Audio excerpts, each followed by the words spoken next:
Bom, continuando a leitura, vamos para cá. Ajustamentos na alocação de recursos seriam requeridos sempre que não fossem encontradas condições que assegurassem maior eficiência na utilização dos recursos disponíveis na economia mediante o funcionamento do mecanismo de determinação dos preços no mercado. Os casos mais importantes a serem considerados referenciam-se à possibilidade de existência de economias externas ou a problemas de insatisfação de necessidades coletivas. O primeiro era usualmente utilizado para justificar a intervenção do governo em atividades relacionadas à expansão da infraestrutura econômica, como o de uma estrada.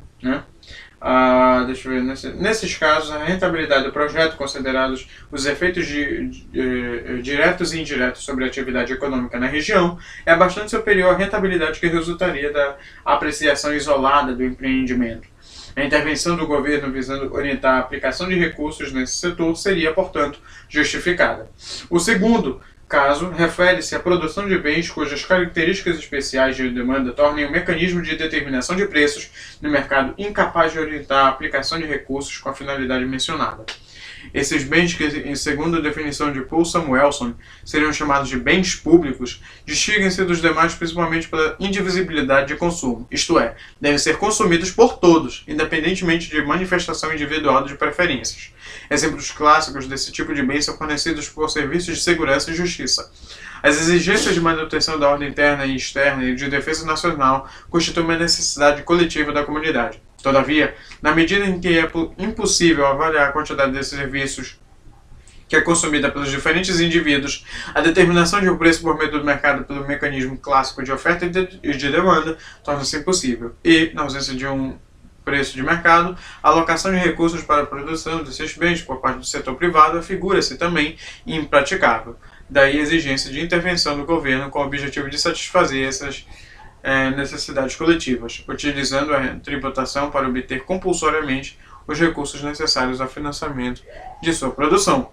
Um caso intermediário entre os bens públicos definidos e os de mercado seria constituído por bens que, embora passíveis de exploração pelo setor privado, poderiam ser totalmente ou em parte produzidos pelo setor público, tendo em vista os benefícios sociais a eles associados. O caso dos serviços de educação e saúde seria um exemplo.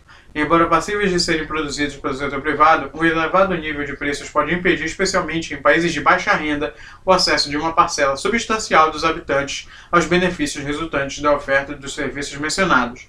Tendo em vista que substanciais economias externas estão associadas à elevação do nível da educação e de saúde da comunidade, a produção desses serviços pelo governo com caráter gratuito ou a preços subsidiados é considerada necessária. Nesse caso, exemplos dos bens públicos, os recursos necessários à sua produção teriam que ser obtidos por meio de tributação, de forma a repartir os encargos pela comunidade.